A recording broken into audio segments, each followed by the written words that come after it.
Hey friends, happy Tuesday. Thanks for joining us for Unscripted on 13 Plus. I'm Anna Orsini.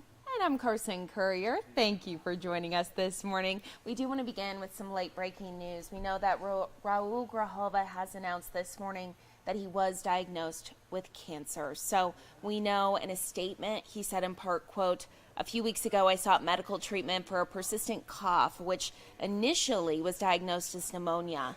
But after further testing and imaging, my physician discovered that I have cancer," end quote. Now you can see the story up behind us here on our website. It has the full statement. He said, "This diagnosis has been very difficult for me to process, but I'm confident in the vigorous course of treatment that my medical team has developed, and I've begun my journey to fight this cancer. My congressional office remains open, and the many services we provide for our constituents continue uninterrupted.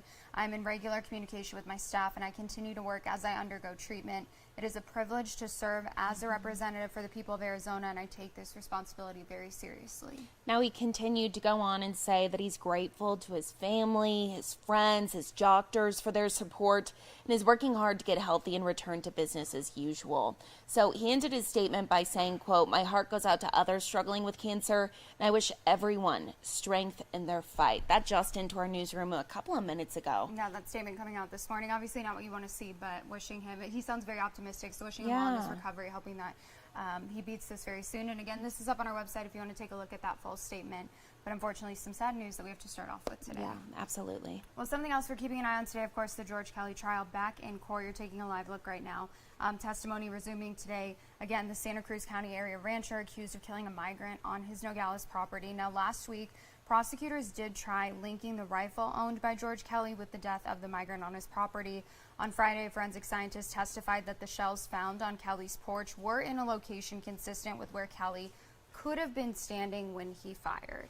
But without a bullet, the defense pointed out there's still no certainty about whose rifle killed the man, suggesting he could be a victim of other border violence. So 13 News is actually in the courtroom, as you can see, taking a live look this morning. We will bring you the very latest both on air and online as soon as we learn more. I'm following a couple big developing stories in international news today. 7 aid workers have been killed during an airstrike in Gaza. Now, Israeli Prime Minister Benjamin Netanyahu acknowledged Israeli forces did carry out that strike, calling it unintended. The food charity, the World Kitchen, said that the 7 killed include citizens of Australia, Poland, the United Kingdom, and a U.S.-Canada dual citizen. It said the workers were actually in the process of delivering desperately needed food aid to that area by sea yesterday when they were struck last night. Netanyahu says officials are checking this thoroughly and will do everything to ensure this doesn't happen again. Meanwhile, World Central Kitchen says the charity is halting Gaza operations. We'll keep watching this for you. I'm following some more news from overseas this morning. A shooting at a school in Finland. A 12-year-old student opening fire at a secondary school there, leaving 1 student dead, 2 others hurt. Heavily armed police were seen kind of cornering off the school this morning. It has about 800 students. Police say the suspect was later arrested with a handgun in his possession. Now, Finland's prime minister posted on X saying he's deeply shocked over the shooting. This is one of the countries where we usually don't see these kinds of things. Yeah, absolutely. They've only had 2 major school shootings within the past few decades, so definitely some big news coming out of Finland today, and thinking about all the people and all the families impacted by this. And some more late-breaking news in Istanbul. So at least 29 people are dead, 8 others injured after a fire at a nightclub. 7 people in the hospital this morning with serious injuries. We know the fire is under investigation, but the governor's office said it started during renovations at the site, and all of the victims are actually construction workers there. According to CNN, arrest warrants for 5 people have been issued, including 3 people who managed the nightclub and 1 responsible for the renovation. So as you can see, there are some pictures from that scene. You can tell this nightclub was actually at the bottom of a 16-story residential building, so no word about any people that were hurt that were on other levels of the building. But again, that investigation is underway. Those arrest warrants have been issued. So we'll keep watching this for you. We'll let you know what comes out of it. I'm taking a live look outside right now. Look at those conditions. Beautiful. A lot different than what we saw yesterday. Sun finally starting to reappear.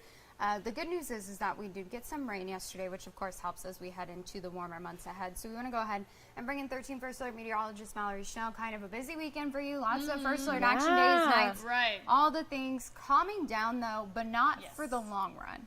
Yeah, that's right. We do have more changes on the way by the end of the week, so we'll quiet down for a couple of days. But yesterday, really notable rainfall in Tucson. It was close to a record, not quite a record, but the third wettest April day on record for Tucson at the airport. 0.88 at the Tucson International Airport yesterday. And you can see your monthly normal on kind of the bottom note there, showing just a quarter of an inch. That's what we typically get for an entire month of April. We more than tripled that over the course of one day. Some really impressive 3-day rainfall totals from this system all across southern Arizona. Oracle getting more than 2 inches of rainfall, just under that at Catalina State Park, over an inch and a half at the Desert Museum, Saddlebrook, Dragoon, Oro Valley, and even at the Tucson Airport, over an inch of rainfall there as well. Now, as I mentioned, we are drying out starting today, taking us through the rest of the work week. Just a slight chance for a shower early Saturday morning as a weather system passes to our north. Otherwise, forecast high temperatures staying below normal today, upper 60s. But then we add on about 10 degrees tomorrow, upper 70s. And then we're into the mid to maybe even upper 80s by Thursday before we quickly cool things back off. 76 Friday, 64 degrees on Saturday. A mostly dry system will cool us off, but we will have some very gusty winds on Friday. In the meantime, we're sitting at 52 degrees in Tucson. Winds coming in from the west, just around 5 miles per hour. And your hour-by-hour forecast for today, partly cloudy skies out there, much calmer than the last few days. Highs primarily in the 60s, and then overnight lows tonight will be dipping down into the 40s. Your first alert 7-day forecast here. There's that warming trend peaking on Thursday. Gusty winds on Friday could lead to some areas of blowing dust. Slight chance of rain to the north on Saturday with cooler highs in the mid-60s. And then we will warm things back up into the low to mid-70s by Sunday into Monday. This is extremely rare for April, is it not? Yes, because you have to keep in mind our climate normals. Of course, we're not always going to be at that normal. It's 80 for today, and we stay in the 80s for those climate normals all month. So typically we have our first 90-degree day around this time of year, but we're still talking 60s in some of the 7-day forecasts. So this is quite strange. We'll see how long it sticks around. But yeah, cooler than normal. I know. Okay, But, well, thank you. I mean, only thing I'm complaining about, I wish 86 was on like a Saturday. Right. But we can't, we can't pick and choose. We'll just have to enjoy the afternoon. Absolutely. Perfect. Thank you, Mallory. Awesome. Thank you, Mallory. Well, happening today, you may not know this, but today is Arizona Gives Day. It's a chance for you to help thousands of organizations statewide who really could benefit from your help. Absolutely. The thing that I think is super cool about this day is it really lets people learn more about the different organizations or nonprofits that are here at home. So there's so many nonprofits. I believe we said that there's more than 1,000 nonprofits you can choose from to donate to on Arizona Gives Day. And it started back in 2013, but since then they've raised $42 million. For Arizona nonprofits, which is very, very cool because it all stays here at home. Yeah, so love to see it. We do love to see it. Well, Carson actually sat down and spoke with the United Way of Tucson about Arizona Gives Day and what the opportunity means for them and also how you can help them on this Arizona Gives Day. So let's go ahead and listen in. It is much like Giving Tuesday, where it's a call out to the community to inspire them to donate and give. But Arizona Gives Day was started, I believe, 11 years ago by some Arizona nonprofits to really capitalize and encourage all the philanthropy in Arizona to focus some of your giving to local nonprofits. And a fun fact, Tucson is actually the most philanthropic city in all of Arizona. So we really love and appreciate this event because it brings us all together and gives us a chance to say, hey, you know what? I haven't thought about donated in a while. Why don't I take a look at some of the great nonprofits through Arizona Gives Day and make a gift of any size? I think the thing that's super cool too is, especially the Arizona Gives website, you have all of these different nonprofits that, I mean, some you maybe never even heard of. So not only does it let you give to all these local nonprofits and give back to your own community, but you kind of learn more about what these organizations are doing here at home. Yeah, definitely. Tucson in particular has such a rich nonprofit landscape. We are a really generous and giving and caring community.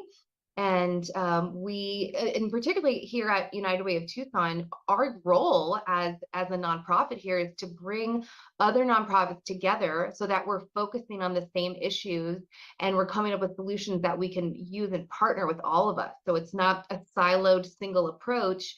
We make sure that we're including other nonprofits who maybe have a niche on something specific and making sure that we incorporate it into our work and that we're all coming to the table and talking. And of course, there's the Arizona Gives website, so people can easily click on a button and donate. But also, there's ways you can just kind of go into some of these local nonprofits and give back. Is there anything in particular that people can do for United Way? Yeah, so for Arizona Gives Day, you're encouraged to go to the azgives.org site to make a gift. And the reason for that is that there's different contests through Arizona Gives Day. So the nonprofit that maybe has the highest number of small donations, or the nonprofit who has who's raised the most, they have a variety of categories. So it's not just like the best of the best, it's a bunch of small categories, get extra donations and extra prizes from Arizona Gives Day. At United Way of Tucson, what we're doing this year is we're really focusing our Arizona Gives Day donations on our educational success impact area. We have a variety of ways that we support educational success in Tucson specifically, from creating more inventory of early childhood education centers to giving free books to elementary school kids in Title I schools, to working with middle school teachers, such as sixth grade math teachers, and making sure the curriculum is actually fitting with the testing that they're doing. In addition to that, we support youth in either completing their GED or encouraging post-secondary enrollment. So we have a variety of programs, and we work and partner with other nonprofits to support that area. So for Arizona Gives Day, we're really encouraging, if you care about education, if you really want to impact education in the community, a gift of any amount, I mean, $5, $10, $20, $100 is really going to support our efforts. Anything else that you would like to mention that I didn't ask you, or any other tidbits of information that you want to share? Sure. Perfect. Well, we really appreciate getting to talk about Arizona Gives Day. You know, as I mentioned, we work with 80 other nonprofits in Tucson. It's really important that all the nonprofits are talking and working together. And so any donations that are coming to us are going to benefit that. One thing I did also want to mention is that O'Reilly Chevrolet is offering us a $5,000 match. So every dollar raised up to $5,000 is going to be doubled by O'Reilly Chevrolet. They're celebrating their 100th anniversary. So we're really appreciative of that. And honestly, as a pride point, the fact that Tucson is the most philanthropic city in Arizona, it probably doesn't surprise many people, but it's something that we're particularly proud about. And we see with our donors and the community that we work with. And so we actually wanted to go ahead and show you something very cool. You can see in real time, if you head to the Arizona Gives website, how many people have donated to how many different organizations and how many hours people have pledged to volunteer. I know, it just keeps jumping behind us. So you can head to the website. Aside from seeing all this information, you can also see some of the places. So if you put in like your zip code, for example, it'll show you where you can volunteer your time. Yeah. Cool. Put it over here. Yeah. Perfect. Putting in our zip code here. This is at azgives.org if you're interested. And then you can see all the different nonprofits here. Just a couple. Hoofs and Horns Farm Sanctuary. Didn't even know about it. I follow them on Facebook. You do? I do, because they have goats, obviously, but they have the cutest little dog that's like a hairless dog. I love them. Anyways, follow their Facebook page or donate to them. They could use your donations. Absolutely. Friends of Saguaro National Park, DS Rescue. This is actually, I think this is so special. So it's, you know, horses, how they say they like feel your energy. They feel very Therapy deeply. Horses. Yeah, that's very cool. So sweet. Yeah, so a lot of ways that you can keep your money local. And also, too, like if you have a family member who you know really cares about a cause, you can look up, let's say, their zip code and donate to a cause that's near and dear to them. We'll type in Pima County here to get a, oops. Live TV, friends. We'll take it. There we go. 192 organizations in Pima County. You can see here, Friends of the Pima County Public Library, No Kill Pima County, we love to see it. Pack, one of our favorites. So yeah, there's so many options. And even if you just give $5, it benefits all of these different organizations so much, because if everyone goes and gives just $5, think about the impact that that'll make. So exactly. Again, ArizonaGives.org. And somewhere else that we know could really use donations is, of course, all our local food banks. They said that as inflation's gone up, they've gotten less donations, and more people are needing their resources. So our very own Jack Cooper actually kind of highlighted what they are doing specifically for the Community Food Bank of Southern Arizona, and how all of your donations will make an impact if you do decide to donate to them today. This is the biggest day of the entire year for the Community Food Bank of Southern Arizona, as they're hoping to get around $125,000 in donations. All of that money will then go towards helping people in 5 counties all across Southern Arizona. Now, leaders with the food bank say the money will go towards helping people in 3 different areas: health and food, education, and community development. The donations will also help with emergency food assistance, which is running very low. I'm told the food bank is seeing a 30% increase in people needing food, which is why they need donations now more than ever. We are happy for the chance to be a part of it. We do sign up every year because we think it's a great way to raise awareness and to bring in some donations for the day. I think anytime we can talk about this tremendous challenge of hunger in our community and give people a chance to do something about it, we welcome that time. If you would like to give, we have details on how to do that up at KOLD.com. The organization Arizona Gives, which is in charge of Arizona Gives Day, also takes donations throughout the entire year. So if you're not able to donate today, you can do so really at any point throughout the year. Reporting at the Community Food Bank of Southern Arizona, I'm Jack Cooper, 13 News. Now, if you're like, hey, I would love to donate today, but I also would like a little more money, that is good news, because Perfect. Powerball, I mean, you could be a billionaire. Oh my goodness, wouldn't it just be nice? I say this every single time we talk about Mega Millions, Powerball. My toxic trait is I think I'm going to win every single time. I know. But I mean, hey, you don't win if you don't play. But still, it's been almost the longest losing streak in Powerball history, which is crazy. It is crazy. I kind of have the same mentality, because you think about all the people who have won, and I'm like, well, they weren't expecting to win. They had the same mentality as us. They went to a gas station or they downloaded the app and they were like, no way I'm going to win. And then they ended up winning. Exactly. So if you play and if you do win, we do expect you to make some sort of donation to one of our local organizations, even if it's not Arizona Gives Day, because it's just the right thing to do if you have $1 billion. Not me thinking Anna was going to say, we do expect a donation we do expect you to donate to us directly. Fund our on-air wardrobe. Yes. No, that'd be nice though if you do win. But yeah, so you can go out and play for the $1.09 billion. It'd be an estimated $527.3 million. Yeah, crazy. So the last time somebody won, I believe, was around New Year's. So, shoot. And we know if people continue to lose, that just goes up. It just goes up, Yeah. I know. But, I mean, I wouldn't even know how to spend that amount of money, so.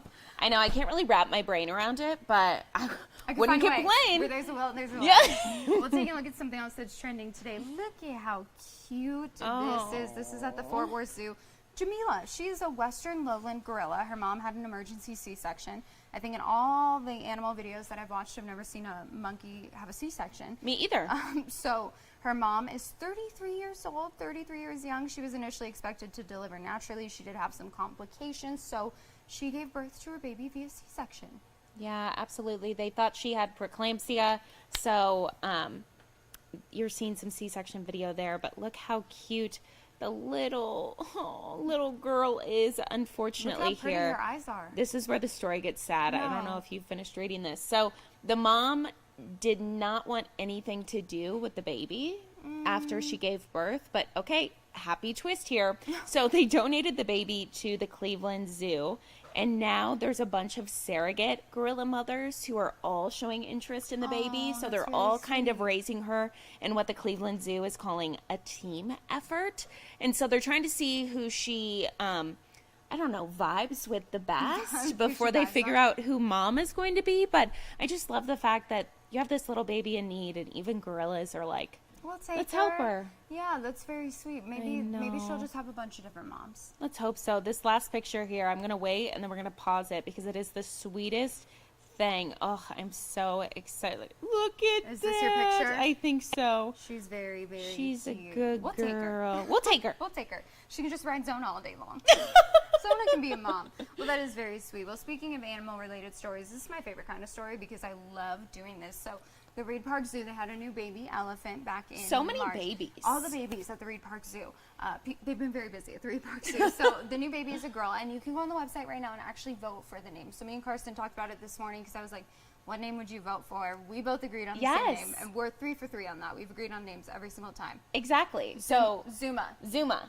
And that's in honor of the Zuma Rock Formation in Nigeria. So we'll go ahead and vote. But then there's also Zalika, which means well born in Swahili, and Meru I think Meru. in honor of Tanzania's Mount Meru. So we're gonna go ahead. Zuma. I think cast our that's vote. so cute. I think it's cute too. So Wednesday, April 17th at 10 a.m. is when they'll close off that poll, and then they'll announce that winning name that afternoon. So of course we'll keep you updated and let you know. Look at Zuma. Zuma was the Zoomies, teeny tiny babies. So you can go So on and vote cute. right now. And then you just kind of I feel like once I vote for the name, I feel like more emotionally invested. 'Cause Yeah. I'm like, oh, I helped name her. So Exactly. hopefully they pick Zuma. I know. We need them to pick Zuma. We'll So just vote every day. let us know what you like in the comments below. If you like Zuma, Muru, Yeah. Zaliki. Was it Zaliki? Zalika. They're all good options. Not but bad. You know which one we're rooting for. We like Zuma. We do like Zuma. So we'll let you know on April 17th which one they decide to go with. And Zuma probably out enjoying that weather today. Yeah. Oh, Bird. wings. Great conditions. Even our friends are flying. So get out there and enjoy that warmer weather. Warming up really by midweek, 86 on Thursday, and then kind of falling back into that cooler pattern for your weekend. But it's good news if you want to go out and enjoy any outdoor activities because it's going to be, oh my gosh. Our bird friend. I really want this bird to just land right in the middle of Put this his little camera. face in the camera. I know, just kind That'd of be pop a up. great way to I end think our I would Tuesday. jump. I would be terrified. So get out there and enjoy the day like that bird. Thanks for joining us today for Unscripted on 13 Plus. Don't forget to vote for Zuma. And we'll see you back here tomorrow morning. Thank you for watching. Have a great day.